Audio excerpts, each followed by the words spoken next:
we can get started, call meeting to order.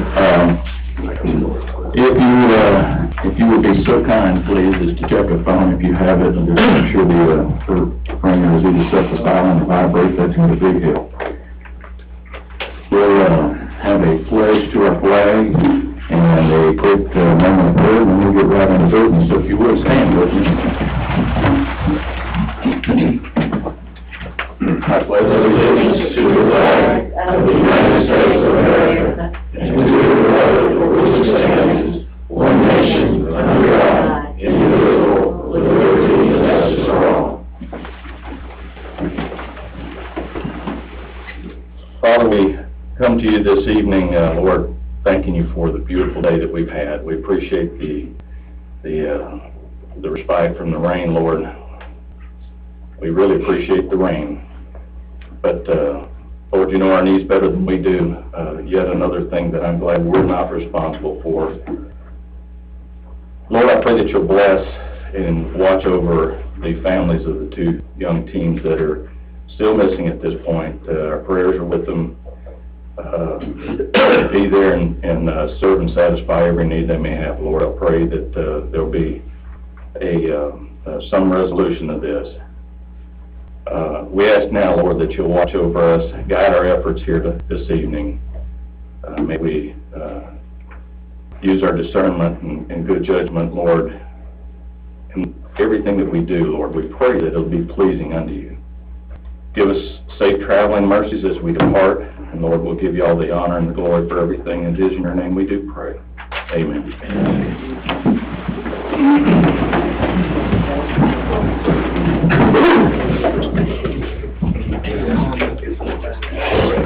Okay, first order of business is to approve the minutes from our, we have two meetings, May 21st, and then we had a special call meeting on May 31st, so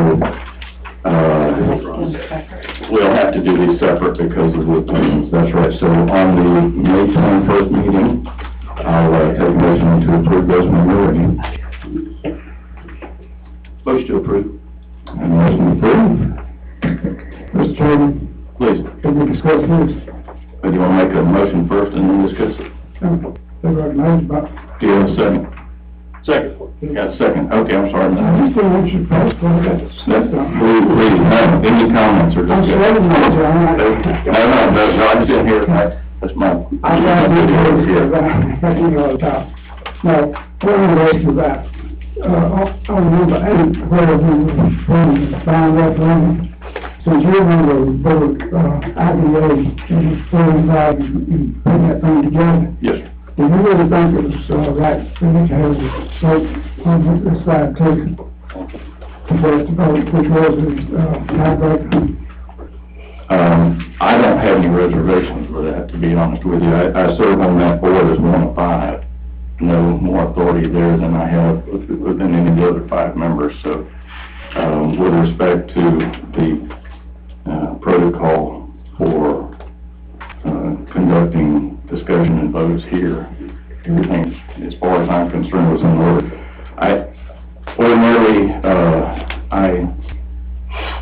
I understand we had a second meeting as well, and one of the other commissioners was out, and I believe we understood how both of the absent commissioners expressed their views on that. So I think if either one of them had been present during the meetings that they were absent from, there wouldn't have been a need for me to vote, and I don't think it would have changed that. Well, I understand that when you have a tie at this table, it's your place to vote. Correct. It's duty to vote. Right. In a situation like that where you're on both boards. Right. To me, it just seems like a conflict. My interest is in both boards, and I think that's the reason that the chairman is selected or is appointed to serve as a member of on the IDA board. I don't think it's a legal conflict. Again, the legislation that created both this board and that one arranged it for the chairman to serve in those capacities. So he's doing what the legislation authorizes him to do. Very seldom that would come up where he would have that tie-breaking vote. Right. On that, particularly those 2 boards. Normally, we just don't find people on 2 boards. It's just not normal. That's all. Right, no, that's a fair enough question. I think I voted I twice. wouldn't be moved if I didn't ask him. Yeah, that's fine, that's fine. So we have a motion and a second to approve this is the first May 21st meeting, minutes. Any other discussion? Commissioner Allen? Yes. Yes. Yes. Yes. Yes. Okay, and then the second, set of meetings was conducted on a special call meeting on May 31st, so when ready, I'll accept a motion on that as well. Motion to approve. Second. I have a motion and a second to approve. Are there any comments or discussions on the May 31st?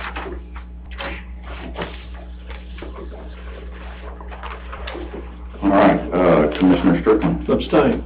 Yes. Abstain. Yes. Yes.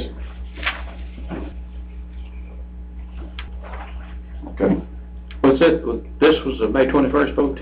That was May 31st. I believe you were right. Okay, yeah, I'm saying on that one. 31st. Oh, that was May 21st. Yes.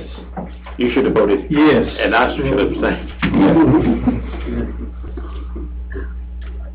I think the votes were in the affirmative in a large enough majority that it doesn't matter. So if you'll, we'll consider those approved. All right, tonight we have a guest, and I take great pleasure in introducing our county extension agent, Adam Spear. He is a guest that he would like to introduce tonight. Thank you, Chairman. Good evening, Commissioners. Ms. Rhonda. Mr. Pruitt.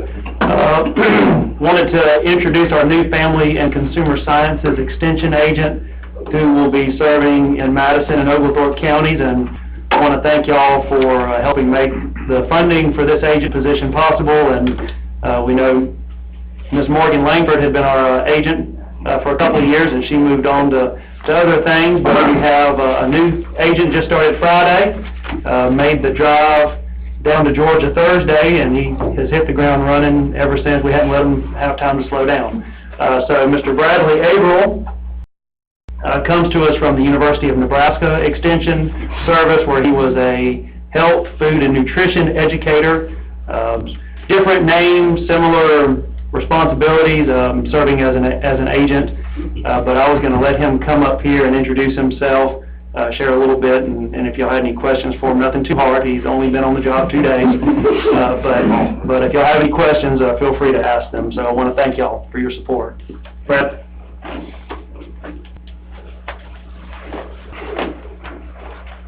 Thank you, Mr. Chairman and Commissioners. I want to thank you, and my wife will thank you for giving me the job. So thank you for having me here. My background is in food, nutrition, and health from the University of Nebraska.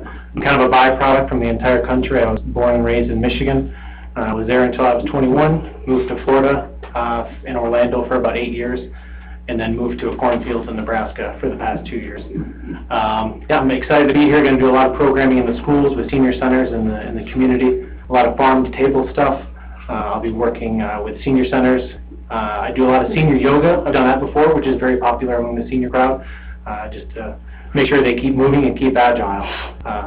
So I'm excited to be here. Looking forward to meeting all of you individually. I had a chance to meet with John on Friday. Again, I got here on Thursday night after a 13-hour drive from Michigan, so I kind of appreciated the working one day and having the weekend to get settled in.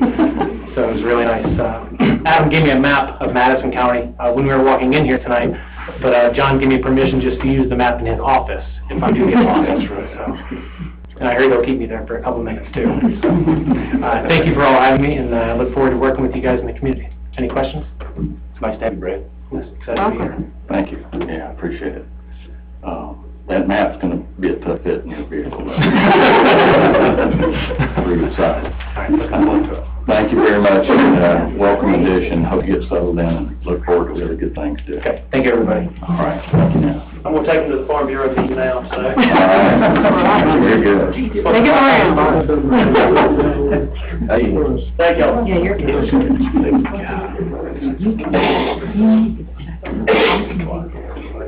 All right, moving on, Chairman's report, We have a couple items on our next meeting that we'll cover under that, nothing this evening. Item number 4, hearing and actions on rezone matters, special use permits, et cetera. So with that, Mr. Houston, please. Good evening. First, the only rezone request for this evening, Canola Scott Jr., he is representing Charles Scott, and they're requesting to rezone an existing mobile home and approximately 2 acres of his 32-acre parcel from A1 to RR. Property is located on map 35, parcel 50, on Shallow Fort Lamar Road in District 2. Planning and Zoning Commission voted 5-0 to recommend approval of this rezone request. 2 or 4? District? District 2? Okay. Okay. It's listed District 4 here, but it is District 2. Okay, that's probably near the line or where the... It is, and it's hard to tell on that little map. Okay, okay, I'm gonna go, it seems like the majority of you agree it's 2, so, all right, well, very good. On the rezone, what we'll do is we'll entertain, comments for and against this, rezone application, and, we'll start with, Mr. Canola, Scott, if you've got anything that you would like to present, sir? None? Okay. Anybody here that would like to speak in opposition of this application? None? I'll give you an opportunity to rebut anything they just said. All right. With that, then we'll close the special hearing. We'll come back for our business portion of this and vote on the application. So the request is to rezone from A1 to RR, the address being on the Shallow Fort Lamar, map 35, parcel 50, in District 2. When you're ready, I'll take a motion. So moved. I have a motion to approve. Second. And a second. Is there any discussion or questions, comments on that?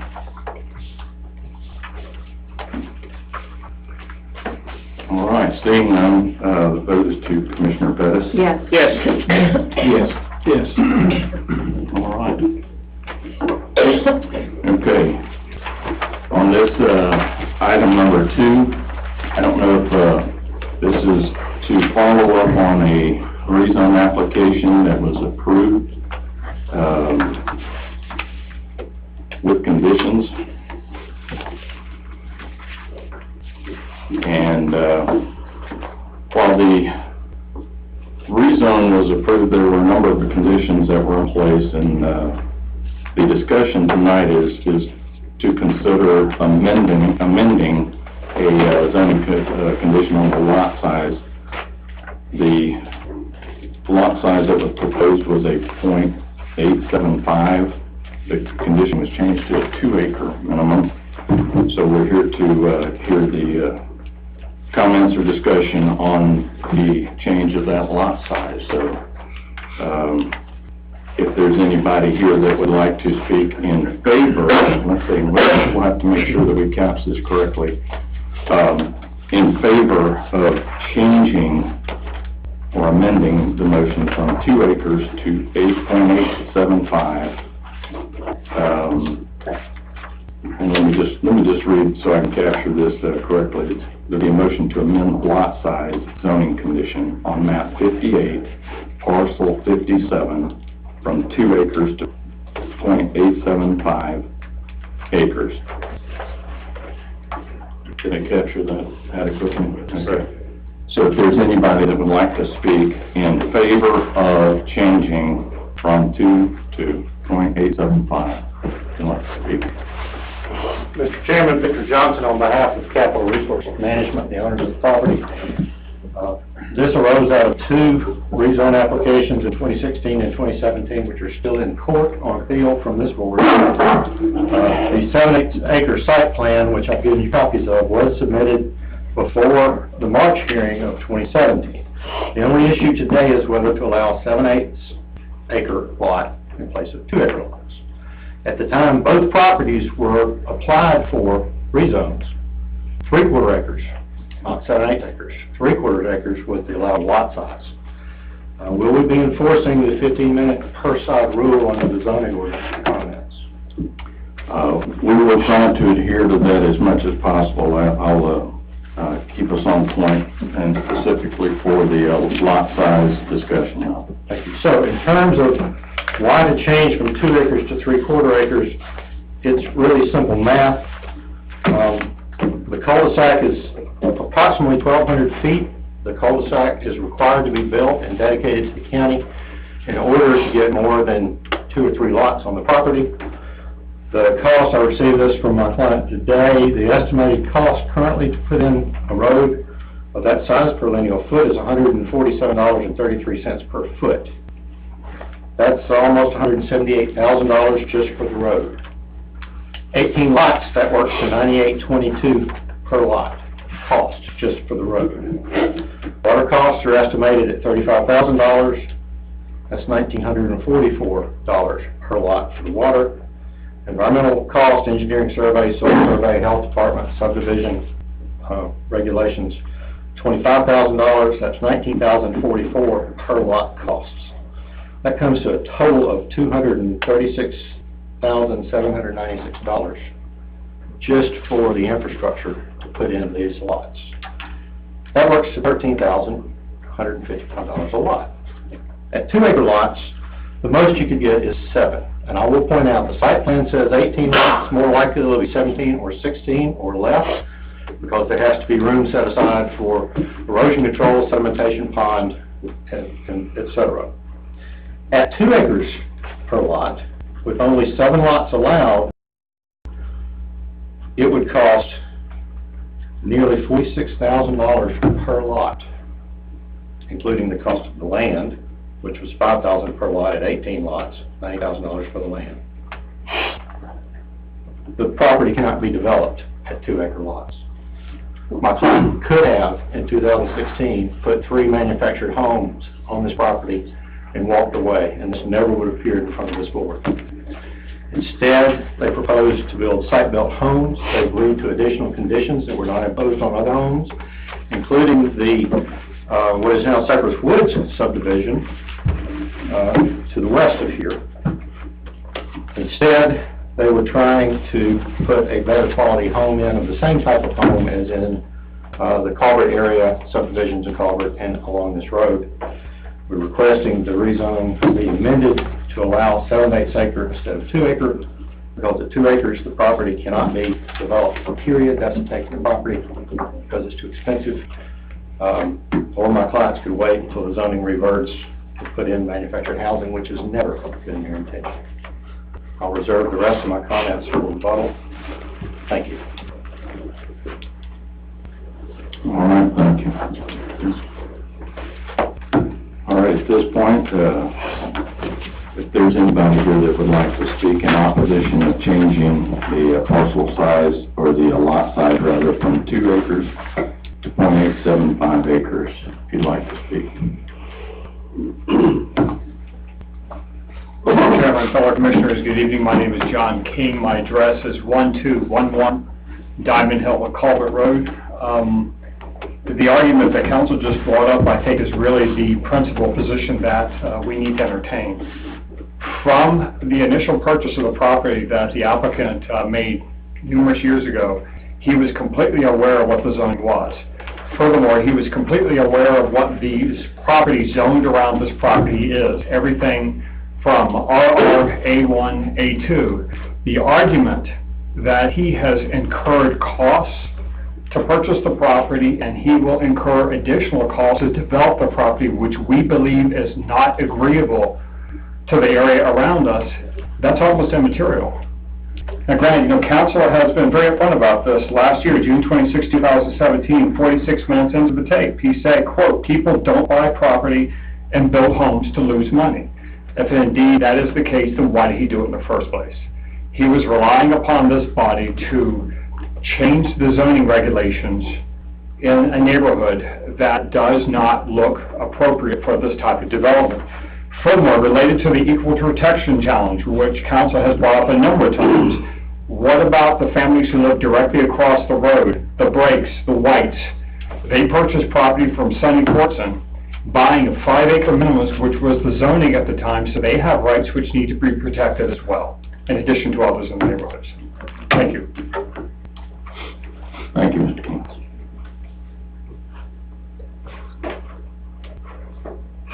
Is there anybody else that would like to speak in opposition to changing or amending the lot size on this?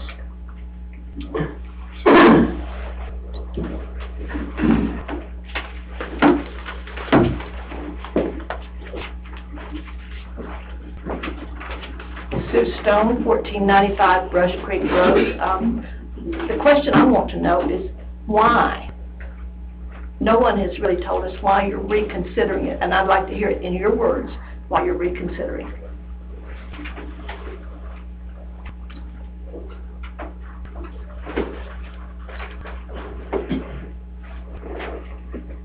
Is there anybody else that would like to speak?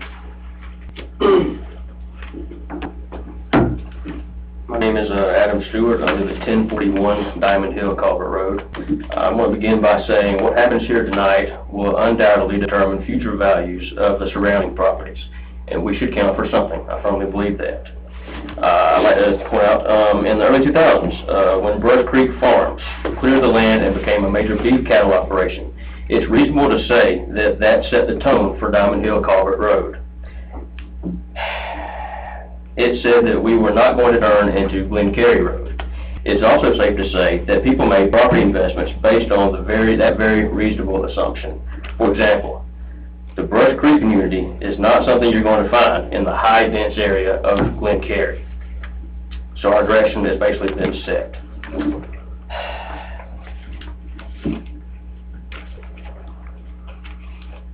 I just want you guys to consider, I believe that you guys tried to compromise.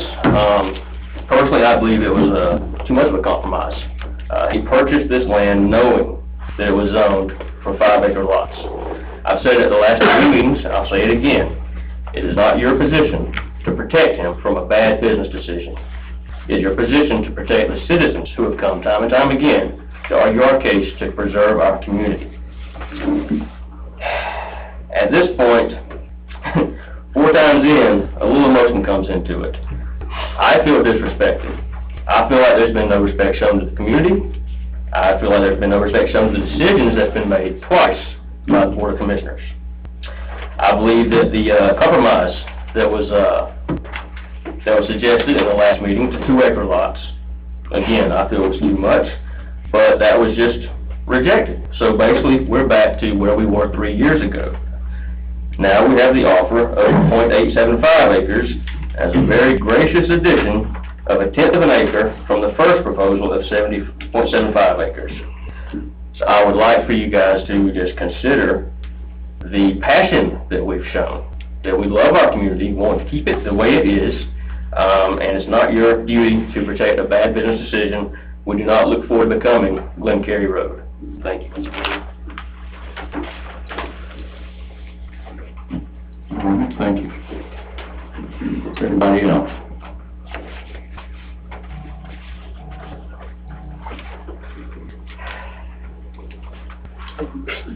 You want to go first?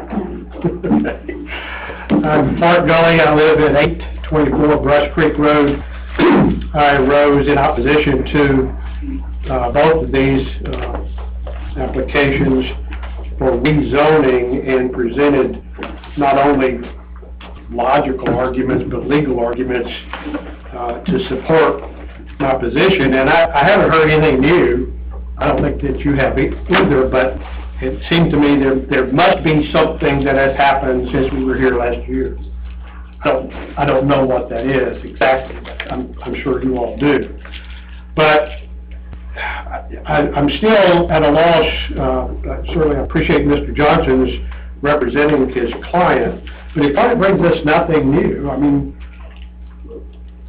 surely you all,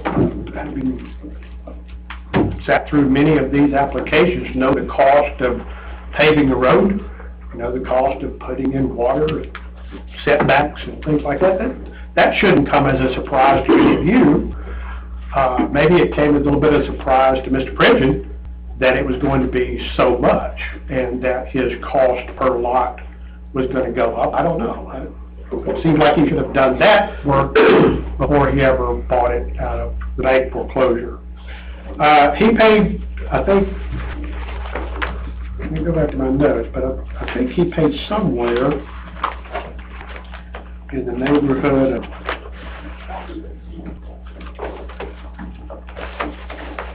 well, I had it here a second ago. If I can't find it, I won't cite the number.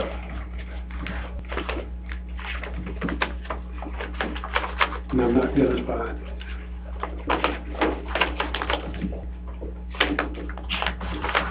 Here it is. According to QPublic.net, he paid $70,000 for this property in 2015. So, has it gone down? Is it worth less than $70,000 today? I don't think so. What can he do with it? Put horses on it, cows on it, sheep on it. There's nothing about this zoning that says he can't use his property. Nothing about the zoning, even as the compromise by this Bettis that was proposed and agreed to by this board. Nothing said he can still do 2 acres. That's what he wants to do. Nothing preventing him from doing that. Just not economical. And clear case law in Georgia with regard to zoning decisions, clear case law says that economics is not the driving factor.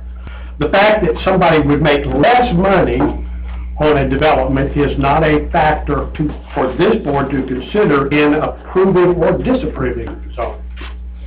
He's not made a challenge to the constitutionality of this zoning. He's just saying, it ain't fair. This ain't what I want. I want something different.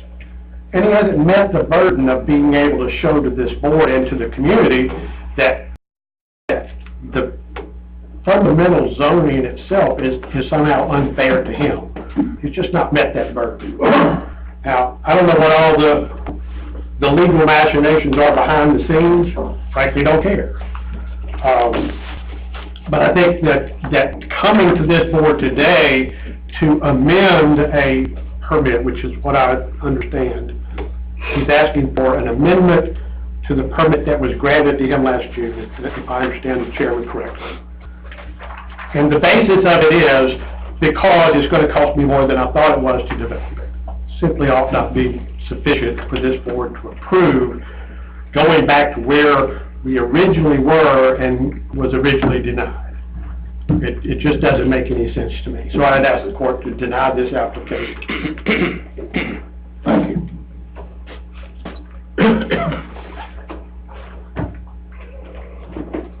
Is there anybody else that would like to speak?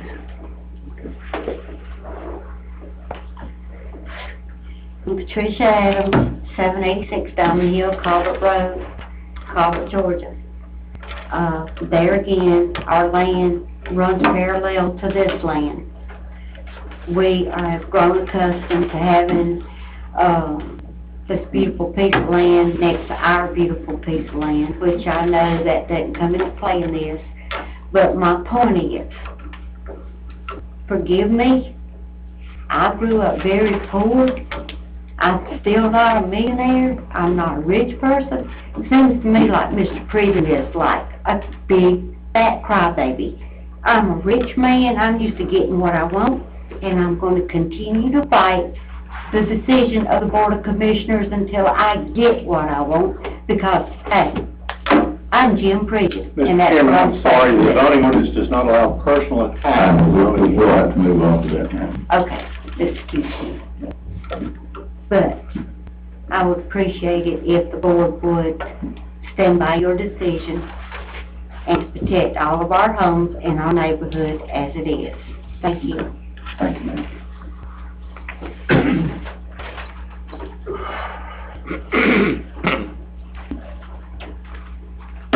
I'm David Hazinski. I live at 1860 Brush Creek Road. Please forgive my legs. I've been inappropriate, and I apologize for that. I was not planning to speak today, but I'm listening to these folks, and I wanted to reinforce some of what they're saying. There is no obligation to rezone. You are not obligated to make more money for the developer. It will affect the rest of the neighborhood. You won't have a defense anymore saying, we're there. By the way, you had a great compromise. I thought Commissioner Bettis was cutting the baby in half and made sense. Now, you're trying to compromise the compromise. Guys, that's not a compromise anymore.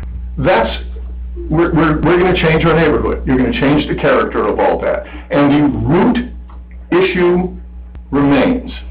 You don't have to do it. You have no obligation to guarantee a profit. And at the end of the day, the houses they're going to build there means all of these people have to subsidize them because they're too low income, which means you will pay more for county services for schools because these houses will be built and cannot support the tax base. You know that. Saving a couple of bucks on a lawsuit versus spending a gigantic amount of money to keep this system going seems like money not spent well to me. I would urge you to turn down the compromise of the compromise. Thank you. Thank you.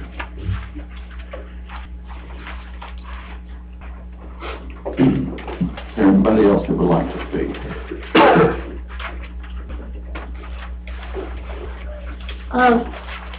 Linda Kaczynski at 1860 Brush Creek Road. Yeah, the thing I keep thinking is, what said that we can't build a little bit better houses on 2 acres that will bring in the tax base, that will support the infrastructure for the area? Who says that the builder has to build lower income housing and not put $350,000 houses on 2 acres and bring it in that would pay for all this overhead that he has? That's all.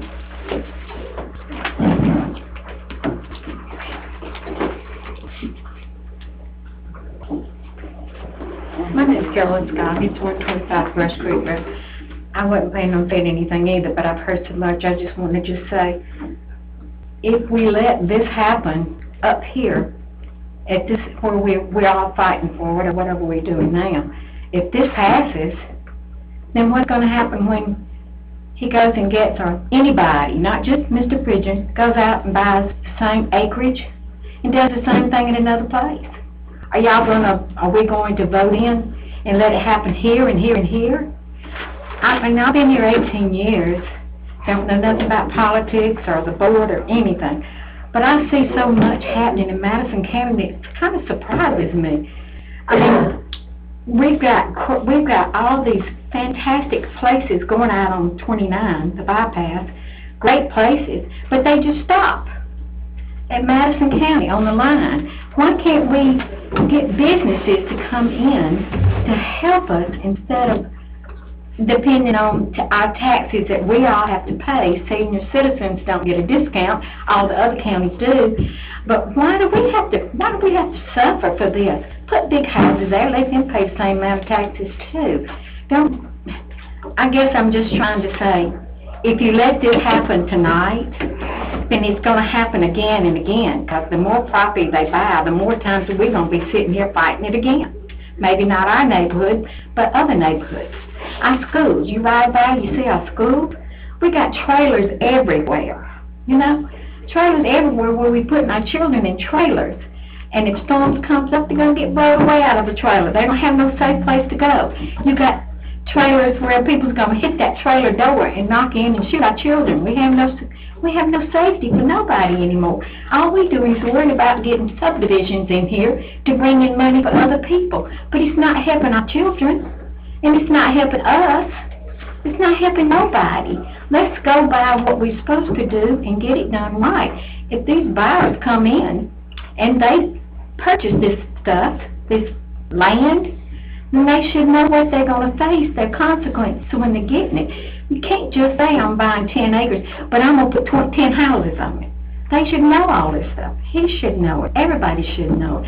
I knew when we bought our place, we had 10 acres. Can I put 10 put more houses on my 10 acres? No, because the law says when I bought that property, I can't put nothing on mine, just one single house.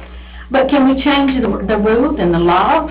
Can I go in there and come before y'all and put trailers on my property? You can't do that. You can't change nothing. Let's just get it done right. I'm tired of coming over here. And I know, I like all y'all guys, don't get me wrong, first time, I'm 70 years old that I'm doing this. But you know what? I like to just stay in my house and do my thing and not worry about my neighbors, not worry about bad stuff happening, because I feel so safe in Madison County. And I want to continue being safe. I want my grandchildren safe. I want the schools safe. I want everything to be right. But if we keep going downhill instead of uphill, we're never going to be. It's never going to be. Thank you.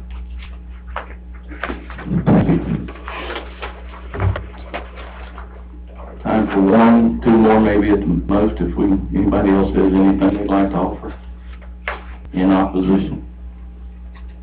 I know if I was spoken, I'm not going to speak again against anything. I want to apologize for my... That's quite all right. And thank you, ma'am. All right. Terry Adams, at 86 Downhill Cobb Road. Look, I know the man bought this planning to develop it. Well, he sees what the cost can be. Randy Daniels has offered him a sizable profit for the land. He can take that money and walk away from it. But no, he don't want a little bit of money. He wants a lot of money. Mr. Chairman, this is a personal attack on Mr. President. This isn't talking about lot size. All right, and the discussion tonight is about lot size, so, and that's not to, discount any of the feelings or the comments on that. It's just everything else as far as the rezone and the purchase and everything is already, that discussion's already been had. So, any last comments anybody would like to speak one last time in opposition?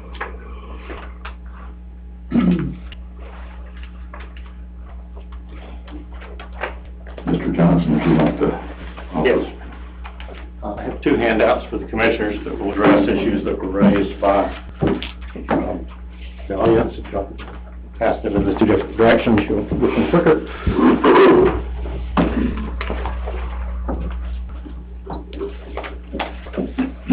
The reason we're here tonight isn't because my client wants to make more profit.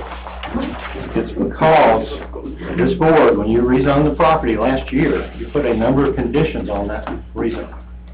Those were conditions beyond what was put on other rezones. Between the 2016 and the 2017 rezone applications on this property, you all approved the Cypress Woods rezone, 80 lots, which turned out to be 72 on Cannon Marsh Road. Same type of property, same type of layout, 4 times larger, 4 times as many homes, 3/4 acre lots. This is about what the market allows. On the handout entitled Industry Mix, the cover page is just to show that these are businesses that report workers' comp, which is not all the businesses in the county. But every businesses that report workers' comp, of the 3,060 employees, 296 are in the construction business. That's 9.67%. Excuse me, isn't this about the rezoning? This is about the lot size. And I mean, we cut these people off because they got personal. Now we're on to another issue, and I apologize for interrupting. This is about the lot size. Yeah, and that is the discussion, and if a comment was made in the opposition, and he has information that he'd like to offer to refute it, then we'll allow that. But I encourage Mr. Johnson, just like everybody else, this is about lot size. This is not a rezone application anymore. That I want to make sure. Quite much. So, the whole reason we're here is with the conditions that were imposed on the rezone last year, 2-acre lots cannot be built with those house conditions. We don't have a market in Madison County that supports a majority of $350,000 homes or even $150,000 homes. The second page of the handout that has Industry Mix on the cover gives the median home values in Madison County from 2012 to 2016. And they're around 127,000, 128,000 in 2012. They're down to 122,800 in 2016. They're probably moving back up, but the point is, the type of housing proposed for this subdivision with the conditions imposed by the Board of Commissioners is the same kind of housing that's on this road. It's the same kind of housing that's in Southwinds and Kristen Court subdivisions in Calvert on 3/4 acre lots, just a mile or so away from this property. We did make challenges to the constitutionality of the zoning. We're now addressing the constitutionality of the lot size imposition that was placed last year. And the whole point is, the property cannot be built out as 2-acre lots with those house conditions. It just can't be done. Nobody is going to be able to buy the property and put houses on with those conditions at 2-acre lots because it is too expensive to develop. The second handout is a breakdown from my client of the costs, which is relevant to the lot size, because 7-acre lots, you get more houses and more lots to sell, 18, maybe 15 lots, as opposed to 2-acre lots where you get 7 or 6 lots. You got to comply with zoning, you got to comply with erosion and sedimentation control, you have to put in a cul-de-sac road to do this. The road is going to cost around $176,796. The water line's around $35,000, the environmental cost and erosion control, $25,000. That comes to, with 18 lots at 7/8 of an acre, around $13,000 per lot. If you add in the land cost, and my client said $90,000, that I don't recall if it was 90 or 70, and they have $90,000 in it. It's $18,000 per lot, just for the development costs at 7/8 of an acre lots. It's $46,000 per lot for the same development costs at 2-acre lots. That's why we're here. If you want, there was a mention that we don't want business in Madison County. Why don't we bring in business? Part of the business in Madison County is home construction. I have clients that ask me all the time, why doesn't Madison County want residential homes? You can't build $250,000, $350,000 homes when the market's not there. Look at the homes along the property, along the road and in the area. They're $120,000, $160,000 homes. That's what Pridgeons are proposing to build.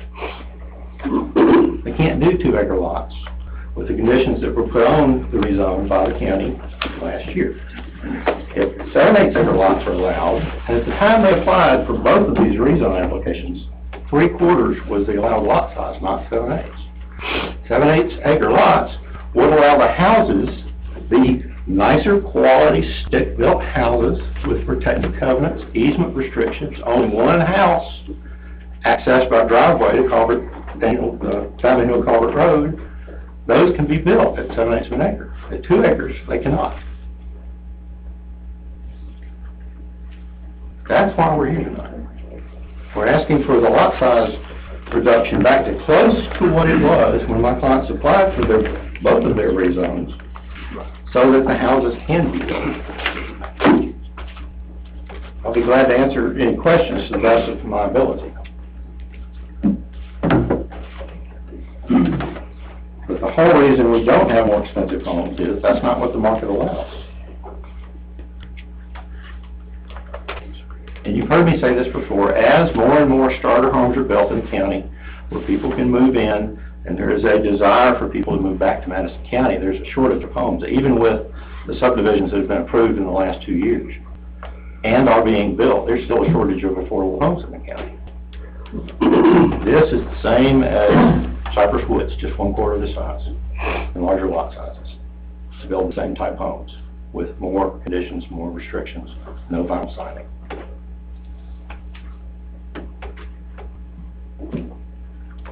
Thank you. All right, thank you.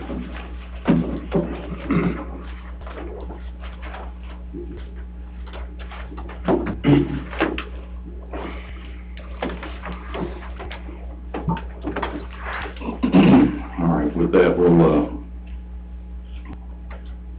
close the public hearing portion of this and bring it to the commissioners for a vote. Any further discussion? The motion would be to amend The only thing on the table tonight is to amend a lot size zoning condition on map 58, parcel 57, from 2 acres to .875 acres.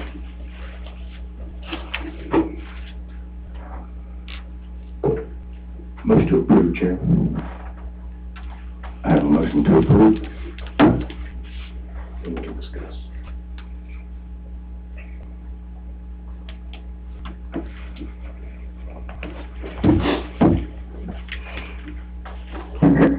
Second.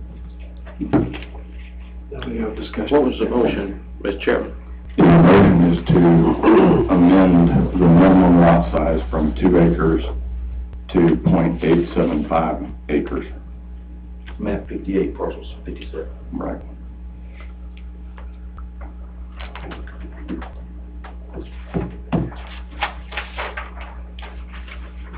Is there any comments or discussion beyond what has been expressed tonight?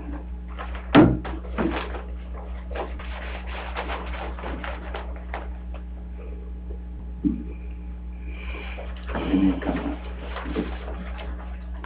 Well, you know, they asked, I mean, we have sought outside counsel.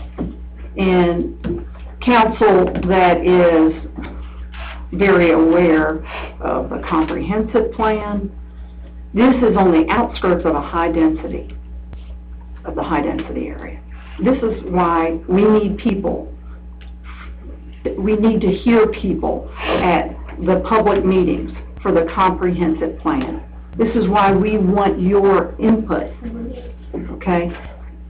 And we have meetings and 1 or 2 show up, okay? And we have sought external resources and advice. This isn't something that is easy to do up here, to be quite honest with you. Up at 3:30 this morning, thinking about everybody, but, you know, I mean, this is not, we're just gonna say this, and this is gonna happen, and we're gonna do this. We have looked into it. We have a great county attorney. You know, go. Not just to build on what Teresa's saying, this application is also prior to subdivision ordinances being redone. So this thing was submitted before 2 or 3 of us even got up here. Last one, I believe. Go ahead. Well, I've never seen 5 lawyers agree ever, and when 5 lawyers come with us with the same advice, 2 that are on our council and 3 that are outside of our council, it's hard to have a position against a non-defensible position. And I know you guys, I do feel you, I do. We've changed our zoning going forward. We had 13 conditions, he's got 12 of them on there. He's got 16 to 1,800 square foot homes. Those homes that are being built in Price Landing right now are that big. They're going, I think Mark said the other day, 239,000 was one of those that was bought in there. You know, these are not, you know, I understand Mr. Victor talking about, you know, their starter homes, but to be quite honest, me and my family couldn't start with one of these homes today. If I didn't have my mother and father giving me something, I wouldn't have anything. And I couldn't afford these houses they're putting in there. A lot of folks that live on that road couldn't afford those houses. Get a job, he could. You know. What was that, Mr. Boone? I do have a job, sir. I'm a farmer. I work really hard. I work hard just like these other hard-working people out here. I work hard doing this. I have a 4-year-old daughter. I understand. I want to have a family one of these days, too, that grows up on a farm. But over there where I'm at, I'm on 20 acres. I'm in Sanford community. There's going to be houses moving in over there, too, guys. So I don't want anybody to think that we haven't done our due diligence and we haven't worked hard to do this. You know, we've got 12 or 13 conditions that, to be quite honest, I'm not sure if Joe's going to make him uphold. If y'all wanted honest answers, that's what you're getting. I'm not crazy. Yeah. Any other discussion from the commissioners?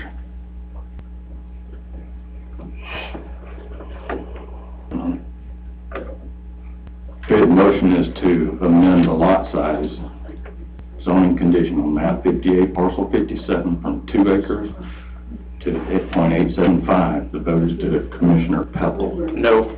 No. Yes. Yes. Yes.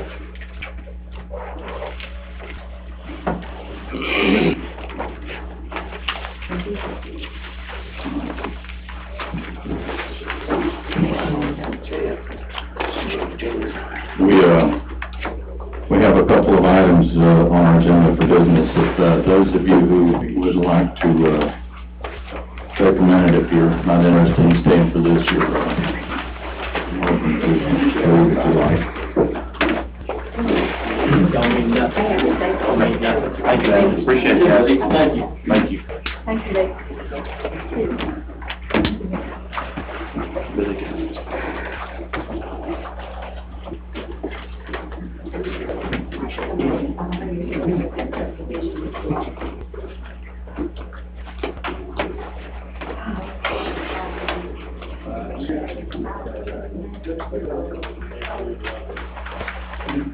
I want to keep us getting our cars clean. That would be great. I appreciate it very much. All right. I want to give Mr. Steve to go outside. Yeah, we'll give them just a minute to exit here, so. County might kill it. Got your name on the side of your car, please? No, I drove that. I have a job. All right. We have we have two items on our agenda for business. We have item number 6 and number 7. If there's anybody here that would like to make any kind of a remark or whatever regarding those two items, and those only, if you'd like to come forward, we'll entertain those. Seeing none, our first item of whole business we need to take care of is considering approving a resolution. This is to initiate abandoning the portion of Berkeley Road, correct? So, Actually, this is to complete it. We have, is it on the, yeah, tonight's when we would actually take any comment that people have. In opposition to in closing. opposition to closing it. And if not, or regardless of the comment, then the board would vote to abandon it or not. okay. So, Berkeley Road is, as you recall, is, in the southeastern portion that, basically dead ends into a rock quarry. And it crosses the CSX rail, and it is approximately that intersection, or actually 80 feet beyond the intersection, southeast of that intersection, to the end of the terminal point of Berkeley Road that is being considered for abandonment. So, we'll go ahead and entertain a motion to approve the resolution to abandon that portion of Berkeley Road. Mr. Chairman, I'll make a motion to approve the resolution to abandon a portion of Berkeley Road. We have a motion? Second. And a second. Any discussion or comments on that? Does it have to be word for word? What's that? Well, yeah, I sent you the, did you get that? Okay. Yes, this is what, yeah, this resolution that I think you got in the packet is what Mr. Peckles made the motion to approve. And if that's approved, then I think you also have the quick claim deed that the clerk and the chairman would execute to convey that to the sole adjoining landowner. Any other questions or clarification needed on that? With that, the vote is to Commissioner Easko. Yes. Yes. Yes. Yes. Very good. Okay. New business, we have a beer and wine license application for consideration. This is for Chevron 4272. This is located across from Ingalls on Highway 29. You have a copy of the application.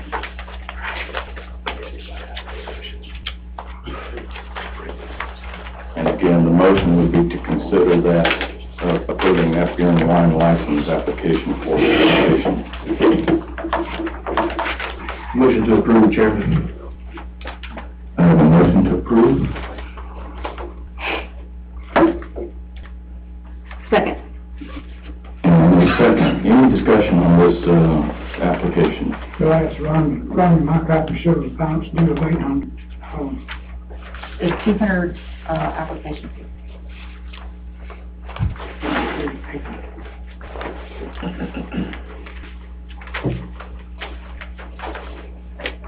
Any other, items or discussion for them?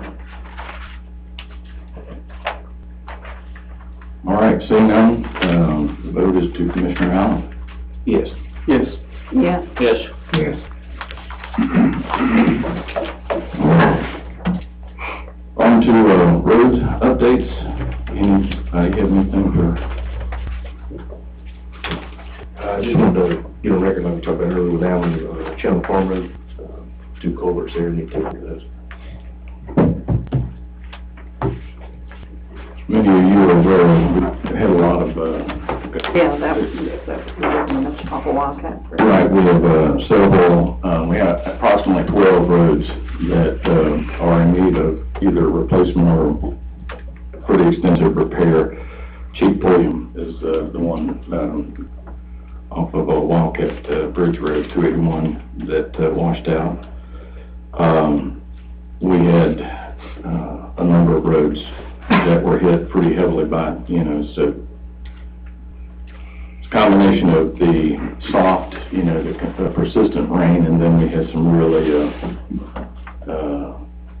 big case, the deluge in certain areas that dislodged some of the pipes, and, so we've got to go back in there now, and, we were approaching a point, had that continued, to be truthful, and I don't know what, I'd have to look long and hard at what constitutes declaring an emergency, but we can do that locally if it reaches a threshold that we feel like we can't cover financially. So, you start getting some of the major roads, paved roads that wash out, those are going to be expensive repairs. We're looking at going back with something bigger next time, or maybe a encased concrete. In some of the cases, we're considering those metal corrugated pipes that washed out. Some of these are 6 foot in diameter, and perhaps the issue was the amount of water that flows, so they may have to be increased. At some point, depending on the flow and the amount of traffic on it, it warrants consideration for a box culvert, a concrete culvert. Without getting into specifics, your cost associated with that goes up considerably too. So we have a number of those. Channel Farm was the first one that we saw after Friday night a week ago, the storm, and Ella Road off of East Commerce was another one that was affected. Chief William, Hickory Hills. So we've had a number that Alan and his folks up there are out working on getting cost estimates now. We had put a couple of them back in service that actually stranded some folks, cul-de-sac roads and what have you. So anything else that I can pass on to Alan? I know we've had a lot of rain, and I know we said it last week on the second end, the dogwood. Oh, absolutely. And Dogwood, this is over in, near Oak Bend. Dogwood and Chaparral, and we have been out to look at both of those. Right. And Edwards was another recent one. So anything else on those? Any urgent matters? On urgent matters, Yes, sir. could we take this few minutes to let the county attorney explain to us what's going on Wednesday morning? I'd be happy to yield to him. The bond hearing. Right. Yeah, so that's the bond validation proceeding, and that's part of any bond issue. This is on the bonds being issued to refinance some of the existing JIPA loans that the IBVA has. Part of the process is the district attorney issues a petition. It's answered by the Industrial Development Authority. as the issuer, and also the county, because it's entered into the intergovernmental agreement. If the judge finds that everything has been followed, everything is in order, then he issues an order validating the bonds. That's what makes them marketable, sell out on the market. For example, that word on the paper, it just doesn't feel right.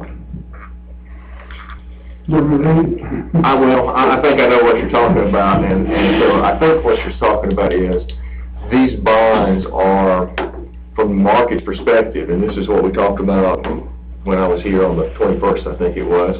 From the bond market's perspective, the county is the primary source of payments. These are issued based on the county's credit rating. The county is looking to the IDA to reimburse it from its revenues for those payments, so that the county would essentially be a pass-through.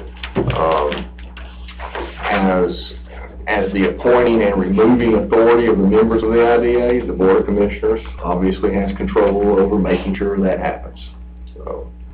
Well, my question is, in voting in the legal article, I'm sorry, I keep talking tonight.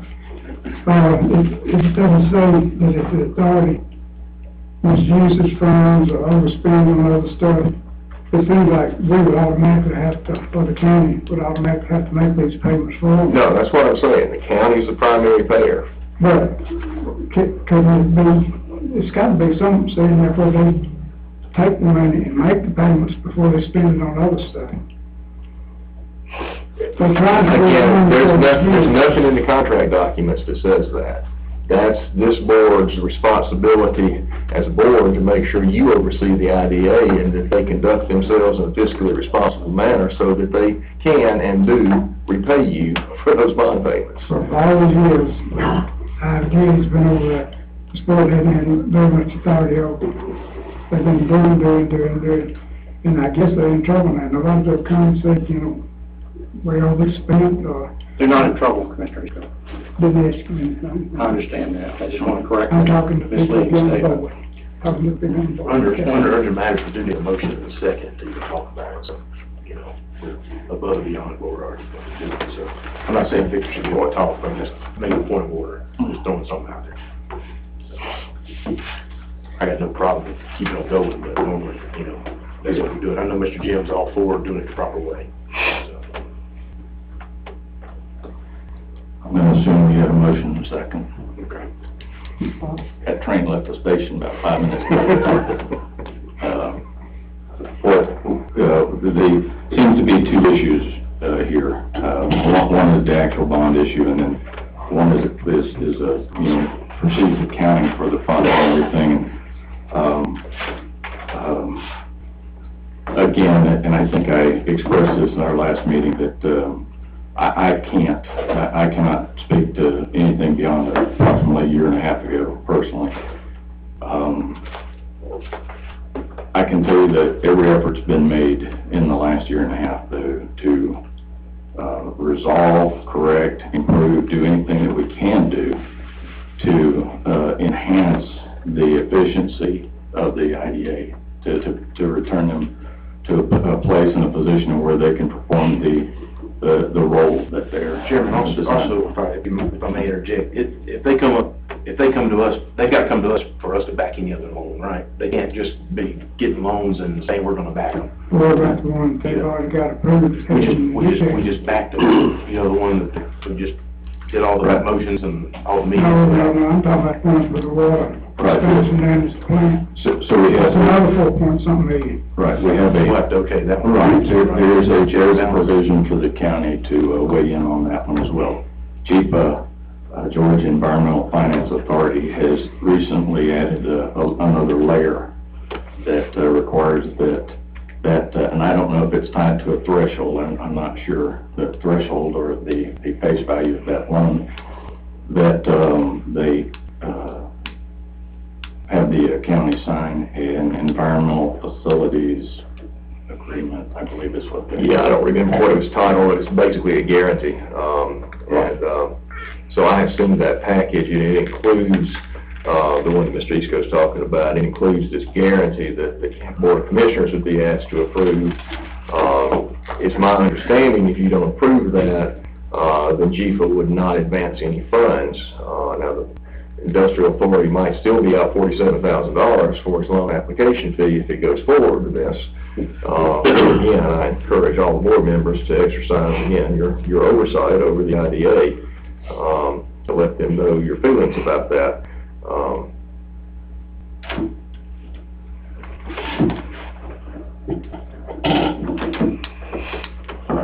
So everything input in the court here reached it from the public.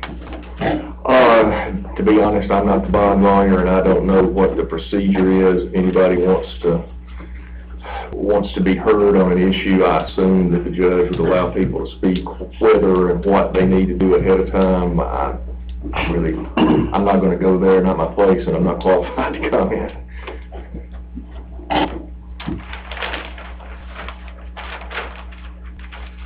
It just speaks more why we have to be diligent in our appointment process, as I know we have been the last 2 years. That's all I can speak for. Do our due diligence. All right. Any other comments, any other discussion on that item before we entertain any other urgent matters?